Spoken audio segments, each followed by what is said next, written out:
Y acá todos estos aspectos son importantísimos para hacer un diagnóstico primario de alguna patología renal. La creatinina de frente es el marcador de función renal y eso no lo discuten. La urea tiene que estar acompañada de la creatinina para hacer utilidad, si no, no es un marcador que valga la pena. El boom, también lo que es acá el valor de referencia que tiene 10 a 20, pero se ha visto que un boom superior a 100 ya es un daño renal grave. Eso es lo importante en esto, ¿no? Que es más, un poquito más de cantidad de casi la mitad de lo que significa, en este caso, la urea, y es lo que más se está utilizando, ¿no? Y acá tienen ustedes una clasificación.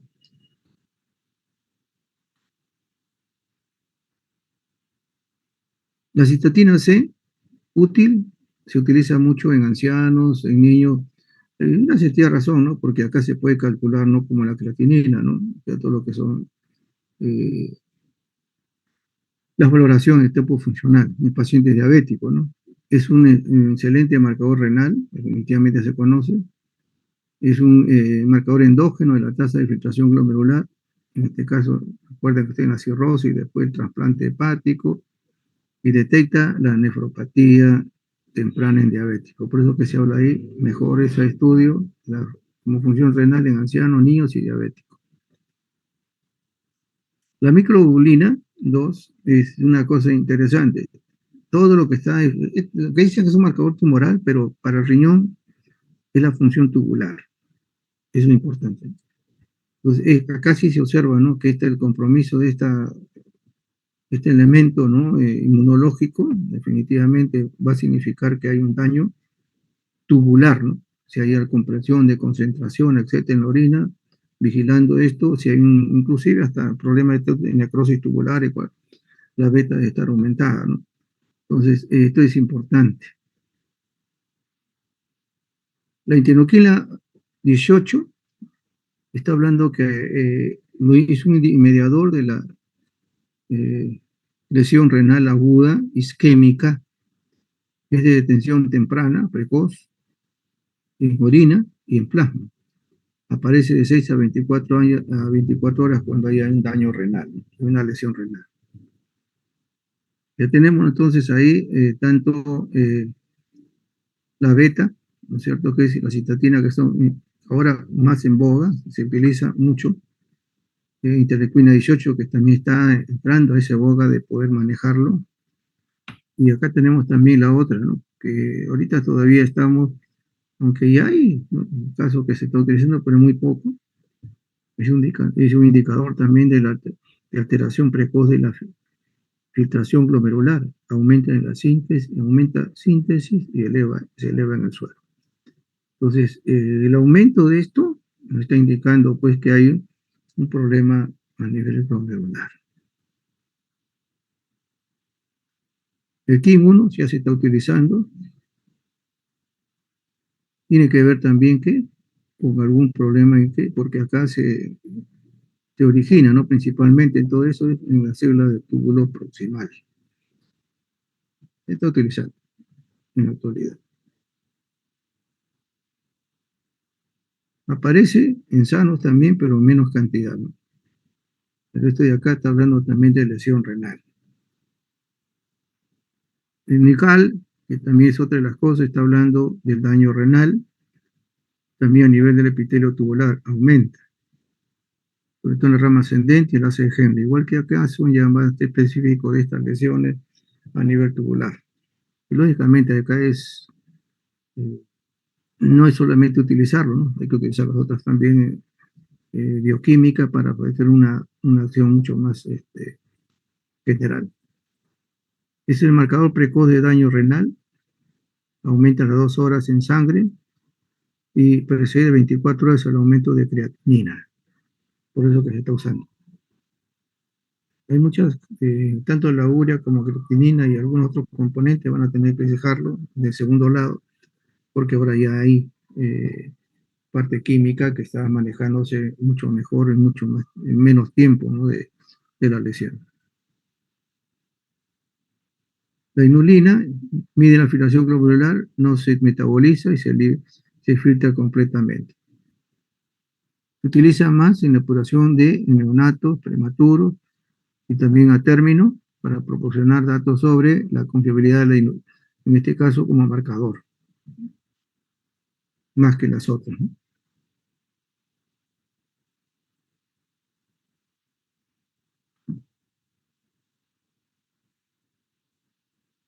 Solamente mencionarla así de dedo porque no vamos a estar comentando todo. En la prueba de función renal, ¿no? Fósforo, sí, aumenta la enfermedad renal severa. Calcio, alteración observada en el inicio de la enfermedad.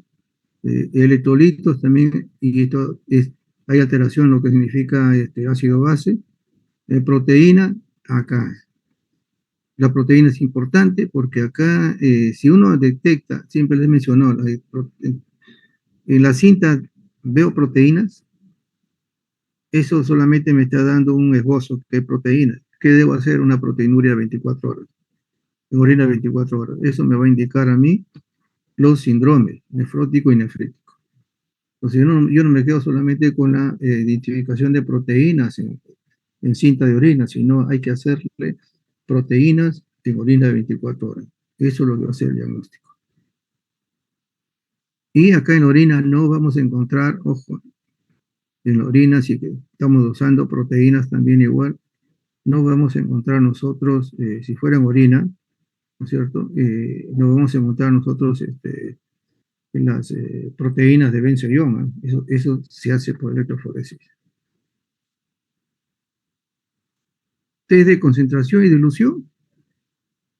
Recuerde que normalmente es de 125 a más, una densidad permanece menor de 125, es signo de una disfunción. Debe tener, en este caso concentración, debe tener más cantidad de lo que es la densidad. Si baja, estamos hablando que hay una disfunción tubular. Y la dilución también igual, debe bordear o menos de 1005. Si se estabiliza en algo, estamos hablando nosotros que hay un problema de dilución, ¿no es cierto? Entonces ya hay problema tubular. Estas dos cosas, tanto la concentración como la dilución y la beta 2 microglobulinas, se utilizan mucho para identificar lesión tubular. La hematuria definitivamente se observa esto, y una de las cosas que han hecho ustedes en la práctica es esto, ¿no? Primer frasco, uretra y prostática. El segundo frasco, el tercer frasco es vesical, y todas son a nivel ya glomerular, ¿no? Es algo que se está utilizando hasta ahora, ¿no? En pacientes adultos. Hay factores de riesgo y el examen, hemograma, pruebas basales, pruebas de coagulación, bioquímica, examen de orina, proteína 24 horas, urocultivo. Si es mujer, hay que hacer HCG. Si es hombre, en este caso, estamos hablando de problema prostático, el PSA, serología viral, porque puede haber alguna situación ahí, hepatitis, un cuadro que está por fuera de lo que estamos mirando. Y luego ya son cuadros, son situaciones que ya no lo manejamos nosotros, ¿no? En anatomía patológica, como rayos X. Ya viene la proteinuria. Cuando la proteinuria normal es 150. Tenemos más de 150, definitivamente ya es un problema bastante grave. Cuando la proteinuria es definitivamente glomerular, el predominio es albúmina. Eso es lo que también tenemos que darnos cuenta. Y acá viene, cuando la proteinuria es tubular, son proteínas de bajo peso, ¿no? Beta microglobulina, lisozima, cadena ligera de inmunoglobulina, para ya me sé yo. Esto no se observa en las cintas de orina. Esto se hace con pruebas especiales o electroforesis. No se observa esto en las cintas de orina. Lo que sí, dentro de las proteínas, en importancia está la microglobinuria. Esta es una de las pruebas que ya se está haciendo con mayor ya frecuencia en los pacientes renal, y esto es un signo precoz del daño renal glomerular, porque ahí, como decir, se abren los huecos ahí a nivel glomerular. Cuando tenemos nosotros mayores de 30 en 24 horas, es un factor de riesgo de insuficiencia renal terminal, y también nos está dando el tiempo de sobrevida. Y nosotros hemos encontrado pacientes que tienen hasta 500, hasta 1000, ¿no? Definitivamente esto, y el daño y el riesgo de sobrevida es bastante bajo.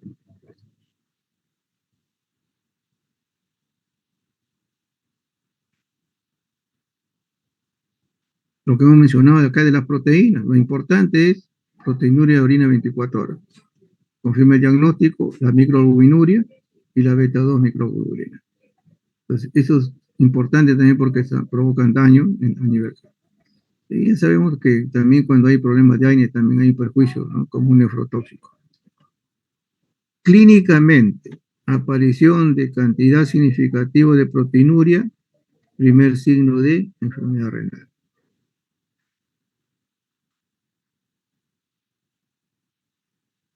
El síndrome nefrótico definitivamente ya conocen ustedes la clínica, las pruebas, siempre les menciono pruebas basales, perfil de coagulación, depuración de ANA, porque no sabemos. Tanto el síndrome nefrótico como nefrítico pueden ser componentes de un autoinmune. Hay cuadros también virales, ¿cierto? Puede haber hay que hacer citología genética por alguna alteración, y si no hay un diagnóstico definitivo, se hace la biopsia. El examen de orina, proteinuria, cilindro, hematuria, cuerpos grasos ovales. Generalmente acá lo que observa en este caso síndromes vemos nosotros cilindros, ¿no? Cilindros hialinos en cantidad, cilindro granuloso que es en cantidad que se observa. Y también se observa, debe utilizarse también el dosaje de complemento. Y acá en nefrítico, una variedad tremenda. Eso definitivamente no tocarlo, pero el caso del nefrótico quizás está más circunscrito, ¿no? A cierto tipo de patología. Pero el síndrome nefrítico es una variedad tremenda. No hay esto. ¿Cuál es lo más frecuente? Estreptococo beta, postinfeccioso. Pero todas estas pueden ser causantes, ¿no? Igual acá tenemos la patología, o sea, la parte de clínica, ¿no? Lo que usted ya conoce mayor que yo. Y acá, dentro de todas las pedidos de análisis, aparte de la serología, biopsia, cultivo, etcétera, el que va a hacer el diagnóstico de un estreptococo, evidentemente, es el ASO. Eso es antitexto, antileucina, etcétera. Eso me va a indicar a mí que es un post-estreptococo, el causante del síndrome nefrítico, con las partes de evidencia de la clínica.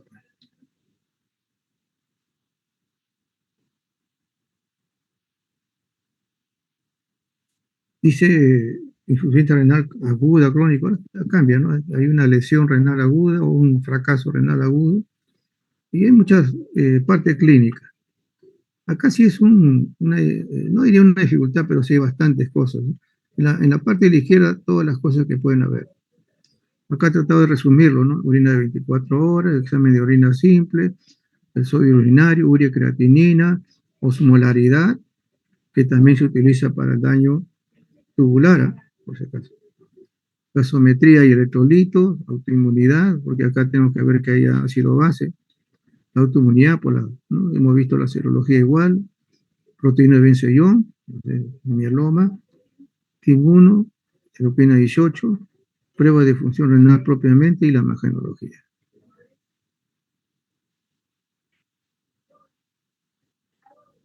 En la enfermedad crónica también ustedes ya tienen un sinnúmero de... ¿Qué es lo que se agrega? Aparte que casi todas las pruebas de la aguda, se le agrega, en este caso siempre se le agrega tébero. Y también coagulación también, ¿no? Porque esa es parte también del cuadro.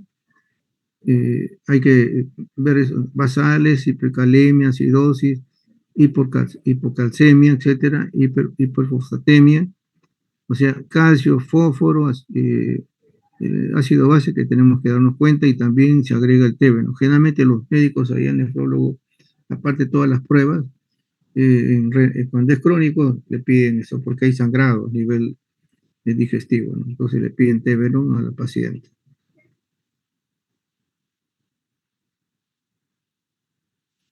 Un tema que estaba en sus seminarios, ¿no? Ahí en la parte de práctica, había un paciente, creo que lo vamos a revisar en un ratito, que tenía 4.000, ¿no?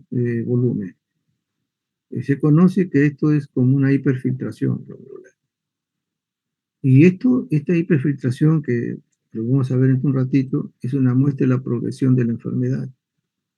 Y es indicador de la aparición de ¿qué? De la microalbuminuria. Entonces, esto de acá está referido ya a una enfermedad renal crónica y el daño manifiesto. La tubulopatía es mencionada, las pruebas de concentración, preferentemente, osmolaridad también podemos pedirle, osmolaridad, sodio urinario, pero generalmente la prueba de concentración, dilución y la beta 2 nos están dando prácticamente diciendo que es una tubulopatía. Ahora hay que descubrir ya qué, pues, ¿no? Toxicidad, hay necrosis tubular aguda, hay problemas de hormonal, es otra cosa. Pero para poder utilizarlo es prueba de concentración, dilución, de osmolaridad y beta 2 microglobulina. Eso me está dando el pie de lo que es, en este caso, el problema tubular. Infección urinaria ya lo sabemos. No lo voy a estar comentando porque ya lo conocemos y es muy real. Acá también igual, ¿no? O sea, creo que usted conoce mejor que yo acerca de esto. Y lo importante es esto, ¿no? O sea, tanto lo que significa la acidosis metabólica como también la compensación, ¿no es cierto? Esto es importante tenerlo presente porque tiene que haber la viabilidad tanto del riñón como del aparato respiratorio, y la hemoglobina, que también es otra, y las proteínas, ¿no? Pero esto es lo más importante. Entonces, esto sí es algo que, eh, eh, ponerlo tener el esquema, ¿no? De lo que significa el manejo de la gasometría. Y acá hay un cuadro. Acá hay un cuadro. Okay. Verlo con tranquilidad, cuánto es normal el pH, acidosis y todo lo que puede haber de complicaciones con el pH, bicarbonato y el PCO2. Esto de acá hemos estado viendo con un grupo, así que de todas maneras también ustedes tienen que comentarlo, ¿no? Siempre cuando vemos nosotros orina, ¿no es cierto? Eh, vemos acá nosotros el color, la turbidez. Cuando vemos turbidez nosotros, en un paciente con orina, ya estamos suponiendo que debe haber cosas extrañas, proteínas, gérmenes, leucocitos, hematíes, eh, cilindros y cristales. Eso es lo que da esa turbidez. Ligeramente turbio, ¿no? Menos, pero turbio definitivamente puede tener cualquiera de estos elementos en cantidad. Hay una densidad de 1030, ¿sí? Verlo. Cuando vean nuevamente albúmina, una cruz, y acá les he puesto, pidan ustedes una proteinuria 24 horas. Eso ayuda mucho. Glucosa negativo, cuerpos cetónicos positivos, no necesariamente por diabetes. ¿Eh? Hemos visto nosotros en pacientes gestantes, hemos visto cuerpos cetónicos. Pero lógicamente, de todas maneras, para descartarlo, siempre es bueno hacerle su glucosa, ¿no? Pero es lo que vemos nosotros con frecuencia. Luego tiene urobilinógeno negativo, hemoglobina. Y siempre cuando decimos hemoglobina, si vemos nosotros que hay bastante hematíes, recuerden que se colorea se colorea hematíes, se colorea hemoglobina, mioglobina, etcétera. Vemos nosotros abajo y decimos, no, no hay hematíes, esa es hemoglobina. ¿Y de dónde viene? Hemoglobina puede ser a nivel muscular, la mioglobina, que es generalmente lo que se observa, ¿no? Y las células epiteliales, hay buena cantidad, definitivamente. Cuando usted encuentre células epiteliales en cilindros, ahí, ese es un indicativo de necrosis tubular aguda. Por células epiteliales así, común y silvestre, no tiene importancia, salvo que haya otro. Pues acá puede decir que es una irritación a nivel uretral, ¿no? Nada más. Pero si tengo cilindros, es una necrosis tubular aguda. Si tengo células renales, así no tenga leucocito, que también debe explicarse acá, ¿no es cierto? Son células renales, sí hay un daño renal. Sí hay un daño renal. A pesar de que no podamos nosotros tener leucocitosis o una leucocituria y gérmenes. Pero está hablando ahí, muchas veces son por toxicidad o metales pesados, etcétera, está provocando eso, esas lesiones a nivel tubular, ya a nivel elevado de lo que es el riñón. Y luego de acá, que vean ustedes un sinúmero, esto siempre vean los otros, ¿no? Decirle de frente con significado, ¿no? Esta es una gestante, 33 años, ADSG, generalmente la gestante tiene todo esto, ¿no? Y esta es una de las cosas que también hay que tenerlo con cuidado, mirarlo, ¿no? Hay levaduras, estos hijos, generalmente le pedimos nosotros que vaya a ver a su ginecólogo, que le hagan una secreción vaginal. Si esto definitivamente no es de ahí, sí tenemos que ver que no sea pues un problema de tipo diabético, pero generalmente es gestante.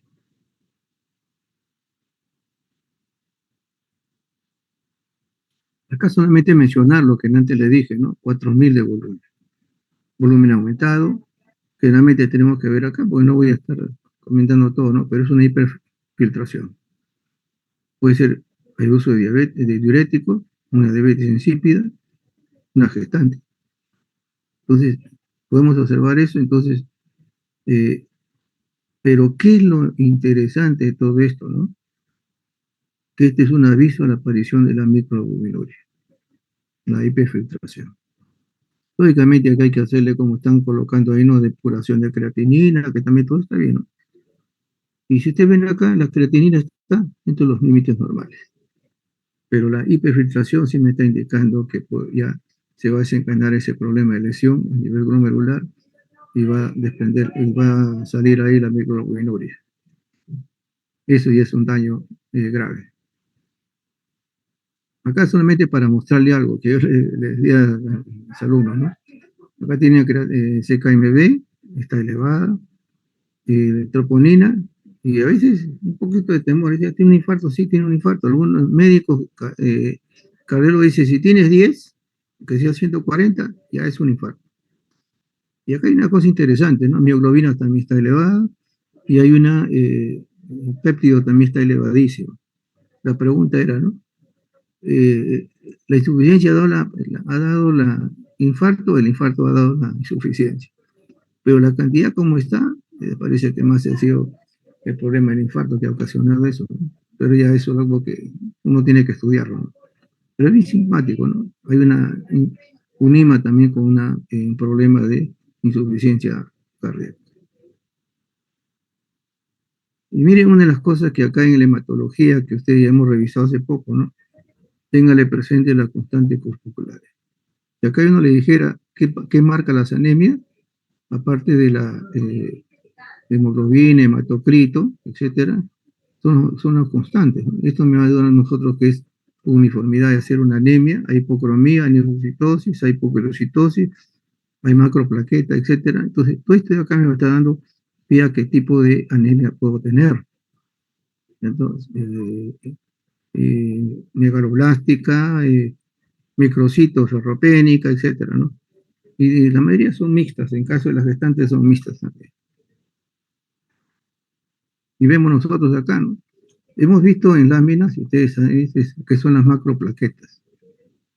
Y las consecuencias de macroplaqueta puede ser un infarto, sepsis. Generalmente hemos visto nosotros en sepsis más frecuencia embarazo, diabético, tuberculosis, leucemia, talasemia, medicamentos, problemas hepáticos.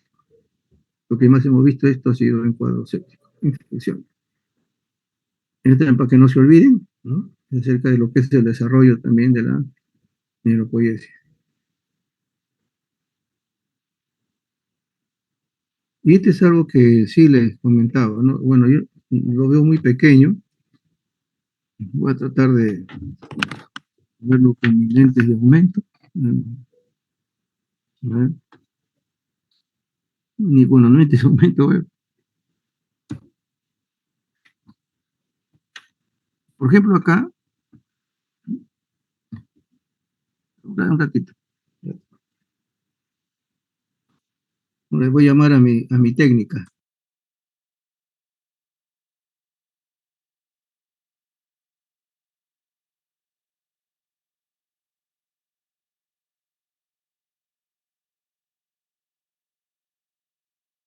Esto también está dentro de lo que es el examen de evaluación. Hemos visto neurología y el líquido es importante.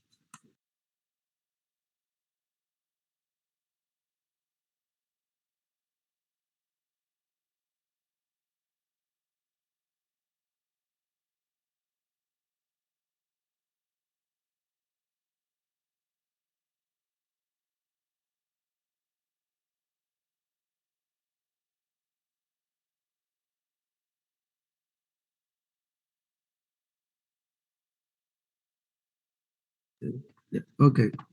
Bueno, ahora sí lo veo un poco más mejor. Acá mi técnica me ha ayudado.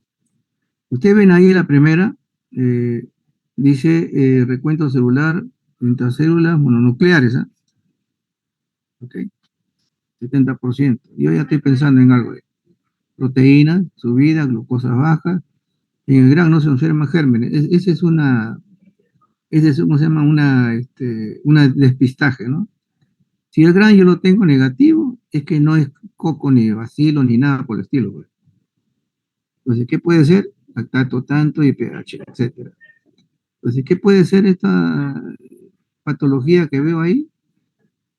Opalescente, mononucleares, tuberculosis. Así de simple, tuberculosis. Y acá debajo, y si ven ustedes, acá hay una que ahorita no, no se me ve acá, pero, a ver, baja usted, no quiere, pero tiene que ver con un paciente que es asmático, adelgazado, tos seca y cefalea. ¿Se dan cuenta? Pues ese de acá tiene que ver con un problema de tuberculosis. Y tiene la B, hay coágulo, proteínas igual, glucosa 55, ¿no es cierto? También igual. Después de centrifugar sobre nadante santocrómico, significa que hay sangre. Recuento celular 50 células, hematíes de 20 a 40 por campo, es una sangrado, presencia de crenocitos.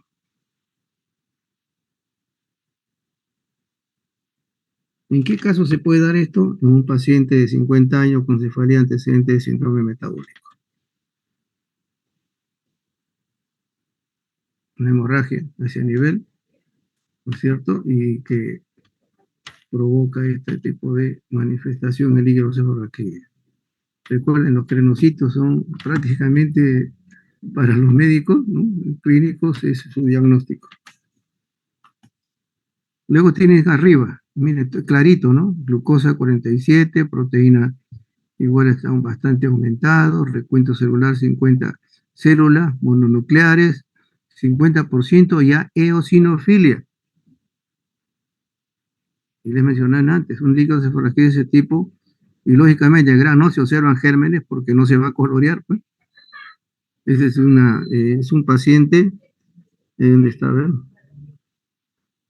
Un paciente de 35 años, cuadros diarreicos, a repetición, y acá faltó agregarle el estrongiloide que se observan, ¿eh? Ese es un criptococo.